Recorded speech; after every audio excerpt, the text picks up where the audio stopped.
It looked like the 4th of July. It looked like red fireworks going off in the sky.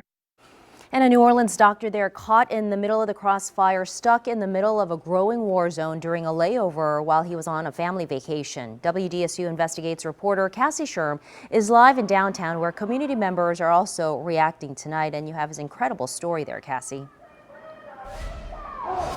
That's right. I mean, just a really terrifying story. And right now I'm actually at Armstrong Park. You can see back behind me here, community members are speaking out about the conflict that's going on over in the Middle East.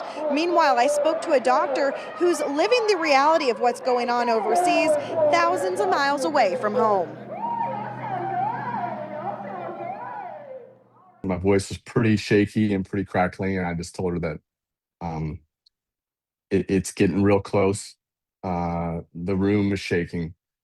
I don't know if I'm going to make it out of this. And I love you and Davey so much. That's the phone conversation Dr. Jay Miller had with his wife and 5-year-old daughter as explosions happened outside his hotel room. Sternum shaking sort of bass that comes with these explosions.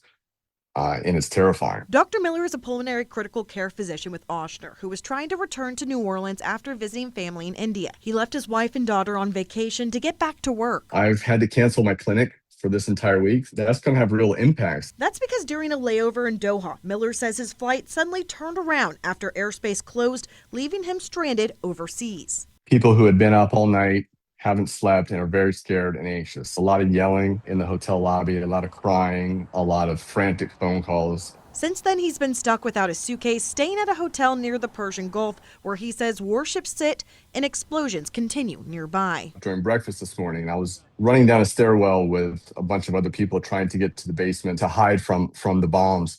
Leaving the Marigny man stranded in a country under fire. I may not be able to get out even in a few days, maybe weeks. I'm scared of that. As he looks for alternative ways to return to his family. Trying to get me out of here on a boat. I've entertained hiring a driver to try to get me into Saudi Arabia. He's seen life in a new light. I'm a guy just like everybody else in New Orleans. I live in the Marigny. I drive to work every day. I have a wife and family that I love, and this is absolutely terrifying. Trying to live life or trying to have any sort of normalcy when there are missiles flying outside and explosions happening puts life in a new perspective. The sooner that we can end any sort of violence anywhere, it'd be a good thing. And it will get me home, back to New Orleans, trying to come home.